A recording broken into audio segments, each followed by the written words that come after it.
Welcome to Thelampstory. In this captivating Japanese fairy tale, we follow the journey of a kind-hearted old man and his greedy wife. When a pet sparrow innocently eats some starch, the cruel wife reacts in anger, cutting off the bird's tongue and driving it away. But in a twist of fate, the gentle old man finds that kindness is always rewarded, while greed faces its consequences. Join us as we explore a tale of magic, revenge, and the power of compassion in the Tongue-Cut Sparrow. The Tongue-Cut Sparrow. Long ago in Japan there lived an old man and his wife. The old man was a good, kind-hearted, hard-working old fellow, but his wife was a regular crosspatch who spoiled the happiness of her home by her scolding tongue. She was always grumbling about something from morning to night. The old man had for a long time ceased to take any notice of her crossness. He was out most of the day at work in the fields, and as he had no child, for his amusement when he came home, he kept a tame sparrow. He loved the little bird just as much as if she had been his child. When he came back at night after his hard day's work in the open air, it was his only pleasure to pet the sparrow, to talk to her and to teach her little tricks, which she learned very quickly. The old man would open her cage and let her fly about the room, and they would play together. Then, when supper time came, he always saved some tidbits from his meal with which to feed his little bird. Now, one day the old man went out to chop wood in the forest, and the old woman stopped at home to wash clothes. The day before, she had made some starch, and now when she came to look for it, it was all gone. The bowl which she had filled full yesterday was quite empty. While she was wondering who could have used or stolen the starch, down flew the pet sparrow, and bowing her little feathered head, a trick which she had been taught by her master, the pretty bird chirped and said, "It is I who have taken the starch. I thought it was some food put out for me in that basin, and I ate it all. If I have made a mistake, I beg you to forgive me." Tweet, tweet, tweet. You see from this that the sparrow was a truthful bird, and the old woman ought to have been willing to forgive her at once when she asked her pardon so nicely. But not so. The old woman had never loved the sparrow, and had often quarreled with her husband for keeping what she called a dirty bird about the house, saying that it only made extra work for her. Now she was only too delighted to have some cause of complaint against the pet. She scolded and even cursed the poor little bird for her bad behavior, and not content with using these harsh, unfeeling words, in a fit of rage she seized the sparrow, who all this time had spread out her wings and bowed her head before the old woman, to show how sorry she was, and fetched the scissors and cut off the poor little bird's tongue. "I suppose you took my starch with that tongue. Now you may see what it is like to go without it."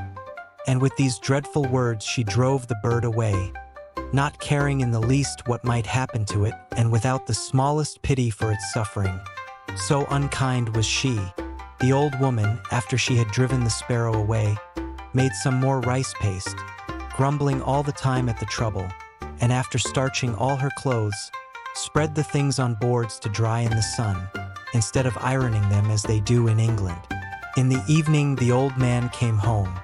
As usual, on the way back he looked forward to the time when he should reach his gate and see his pet come flying and chirping to meet him, ruffling out her feathers to show her joy, and at last coming to rest on his shoulder. But tonight the old man was very disappointed, for not even the shadow of his dear sparrow was to be seen. He quickened his steps, hastily drew off his straw sandals, and stepped on to the veranda. Still no sparrow was to be seen. He now felt sure that his wife, in one of her cross tempers, had shut the sparrow up in its cage. So he called her and said anxiously, "Where is Suzum-san, Miss Sparrow, today?" The old woman pretended not to know at first, and answered, "Your sparrow? I am sure I don't know. Now I come to think of it, I haven't seen her all the afternoon. I shouldn't wonder if the ungrateful bird had flown away and left you after all your petting." But at last, when the old man gave her no peace, but asked her again and again, insisting that she must know what had happened to his pet. She confessed all.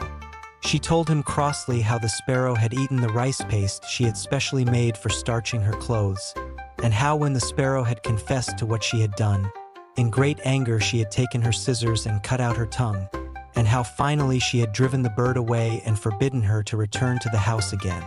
Then the old woman showed her husband the sparrow's tongue, saying, "Here is the tongue I cut off. Horrid little bird. Why did it eat all my starch? How could you be so cruel? Oh, how could you so cruel?" was all that the old man could answer. He was too kind-hearted to punish his beshrew of a wife, but he was terribly distressed at what had happened to his poor little sparrow. "What a dreadful misfortune for my poor Suzum San to lose her tongue," he said to himself. "She won't be able to chirp any more, and surely the pain of the cutting of it out in that rough way must have made her ill. Is there nothing to be done?" The old man shed many tears after his cross wife had gone to sleep. While he wiped away the tears with the sleeve of his cotton robe, a bright thought comforted him. He would go and look for the sparrow on the morrow. Having decided this, he was able to go to sleep at last. The next morning he rose early, as soon as ever the day broke, and snatching a hasty breakfast, started out over the hills and through the woods, stopping at every clump of bamboos to cry, "Where, oh where does my tongue-cut sparrow stay? Where, oh where does my tongue-cut sparrow stay?" He never stopped to rest for his noonday meal, and it was far on in the afternoon when he found himself near a large bamboo wood. Bamboo groves are the favorite haunts of sparrows, and there sure enough at the edge of the wood, he saw his own dear sparrow waiting to welcome him. He could hardly believe his eyes for joy and ran forward quickly to greet her. She bowed her little head and went through a number of the tricks her master had taught her to show her pleasure at seeing her old friend again, and, wonderful to relate, she could talk as of old. The old man told her how sorry he was for all that had happened, and inquired after her tongue, wondering how she could speak so well without it. Then the sparrow opened her beak and showed him that a new tongue had grown in place of the old one, and begged him not to think any more about the past, for she was quite well now. Then the old man knew that his sparrow was a fairy, and no common bird. It would be difficult to exaggerate the old man's rejoicing now. He forgot all his troubles. He forgot even how tired he was, for he had found his lost sparrow, and instead of being ill and without a tongue as he had feared and expected to find her, she was well and happy and with a new tongue, and without a sign of the ill treatment she had received from his wife. And above all, she was a fairy. The sparrow asked him to follow her, and flying before him, she led him to a beautiful house in the heart of the bamboo grove. The old man was utterly astonished when he entered the house to find what a beautiful place it was. It was built of the whitest wood. The soft cream-colored mats which took the place of carpets were the finest he had ever seen, and the cushions that the sparrow brought out for him to sit on were made of the finest silk and crepe. Beautiful vases and lacquer boxes adorned the tokonoma of every room. The sparrow led the old man to the place of honor, and then, taking her place at a humble distance, she thanked him with many polite bows for all the kindness he had shown her for many long years. Then the Lady Sparrow, as we will now call her, introduced all her family to the old man. This done, her daughters, robed in dainty crepe gowns, brought in on beautiful old-fashioned trays a feast of all kinds of delicious foods, till the old man began to think he must be dreaming. In the middle of the dinner, some of the sparrow's daughters performed a wonderful dance called the Suzumodori, or the Sparrow's Dance, to amuse the guest. Never had the old man enjoyed himself so much. The hours flew by too quickly in this lovely spot, with all these fairy sparrows to wait upon him and to feast him and to dance before him. But the night came on, and the darkness reminded him that he had a long way to go and must think about taking his leave and return home. He thanked his kind hostess for her splendid entertainment, and begged her for his sake to forget all she had suffered at the hands of his cross old wife. He told the Lady Sparrow that it was a great comfort and happiness to him to find her in such a beautiful home and to know that she wanted for nothing. It was his anxiety to know how she fared and what had really happened to her that had led him to seek her. Now he knew that all was well, he could return home with a light heart. If ever she wanted him for anything, she had only to send for him, and he would come at once. The Lady Sparrow begged him to stay and rest several days and enjoy the change, but the old man said he must return to his old wife, who would probably be cross at his not coming home at the usual time, and to his work, and therefore, much as he wished to do so, he could not accept her kind invitation. But now that he knew where the Lady Sparrow lived, he would come to see her whenever he had the time. When the Lady Sparrow saw that she could not persuade the old man to stay longer, she gave an order to some of her servants, and they at once brought in 2 boxes, one large and the other small. These were placed before the old man, and the Lady Sparrow asked him to choose whichever he liked for a present, which she wished to give him. The old man could not refuse this kind proposal, and he chose the smaller box, saying, "I am now too old and feeble to carry the big and heavy box. As you are so kind as to say that I may take whichever I like, I will choose the small one, which will be easier for me to carry." Then the sparrows all helped him put it on his back and went to the gate to see him off, bidding him goodbye with many bows and entreating him to come again whenever he had the time. Thus the old man and his pet sparrow separated quite happily, the sparrow showing not the least ill will for all the unkindness she had suffered at the hands of the old wife. Indeed, she only felt sorrow for the old man who had to put up with it all his life. When the old man reached home, he found his wife even crosser than usual, for it was late on in the night and she had been waiting up for him for a long time. "Where have you been all this time?" she asked in a big voice. "Why do you come back so late?" The old man tried to pacify her by showing her the box of presents he had brought back with him, and then he told her of all that had happened to him, and how wonderfully he had been entertained at the sparrow's house. "Now let us see what is in the box," said the old man, not giving her time to grumble again. "You must help me open it." And they both sat down before the box and opened it. To their utter astonishment, they found the box filled to the brim with gold and silver coins and many other precious things. The mats of their little cottage fairly glittered as they took out the things one by one and put them down and handled them over and over again. The old man was overjoyed at the sight of the riches that were now his. Beyond his brightest expectations was the sparrow's gift, which would enable him to give up work and live in ease and comfort the rest of his days. He said, "Thanks to my good little sparrow, thanks to my good little sparrow," many times.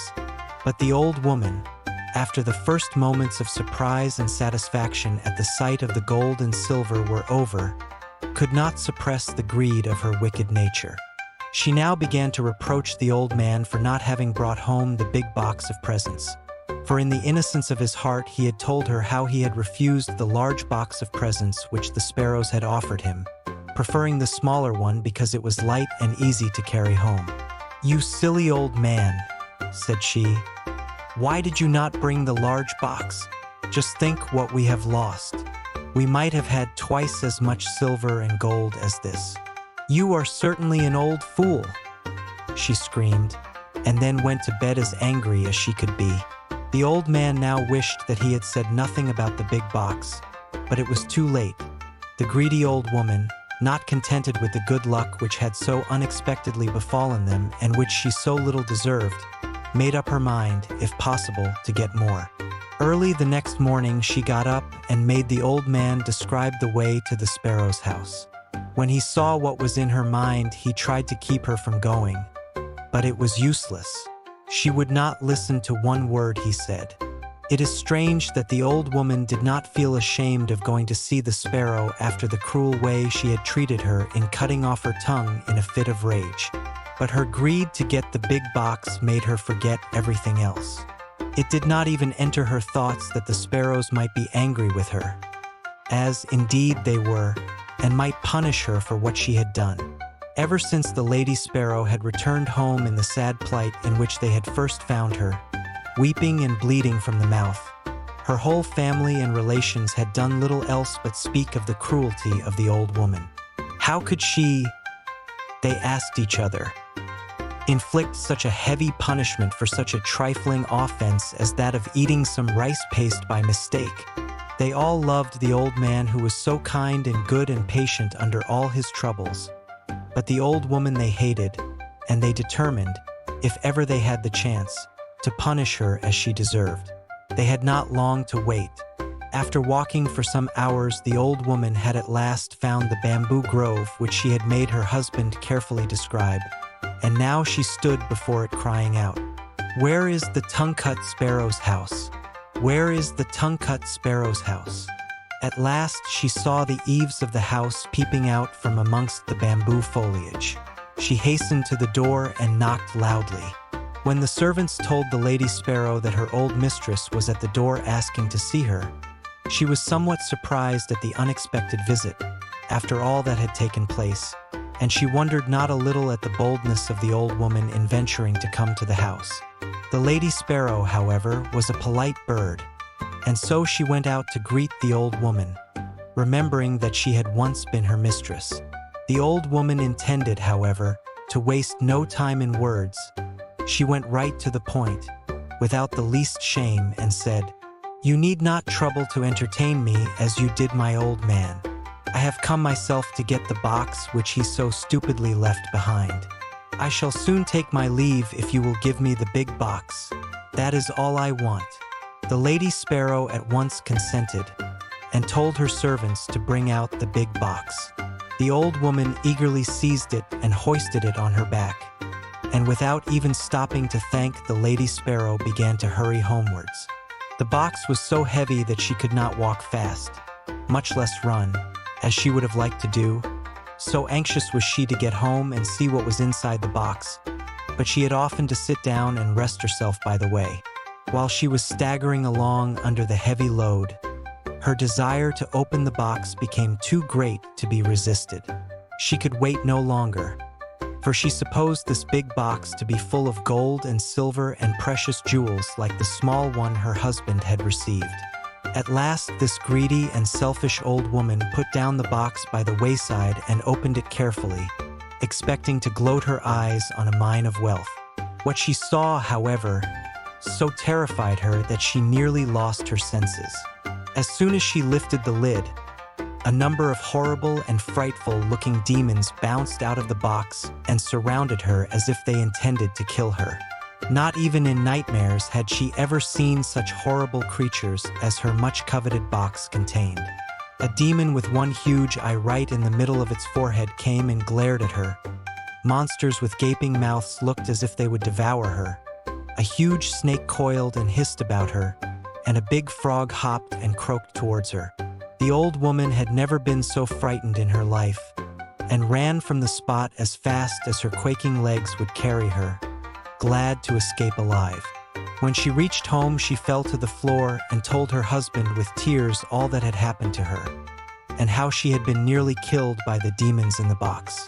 Then she began to blame the sparrow, but the old man stopped her at once, saying, "Don't blame the sparrow. It is your wickedness which has at last met with its reward. I only hope this may be a lesson to you in the future." The old woman said nothing more, and from that day she repented of her cross, unkind ways, and by degrees became a good old woman, so that her husband hardly knew her to be the same person, and they spent their last days together happily, free from want or care, spending carefully the treasure the old man had received from his pet, the Tongue-Cut Sparrow. Thank you for watching this heartwarming tale from Thelampstory. If you enjoyed the lesson of kindness and consequences in the Tongue-Cut Sparrow, don't forget to like, share, and subscribe for more timeless stories. Leave us a comment with your thoughts on this tale. What did you learn? And stay tuned, because in our next adventure, we'll explore another enchanting Japanese fairy tale where unexpected magic takes center stage. Can you guess which one? Hit the notification bell so you don't miss it.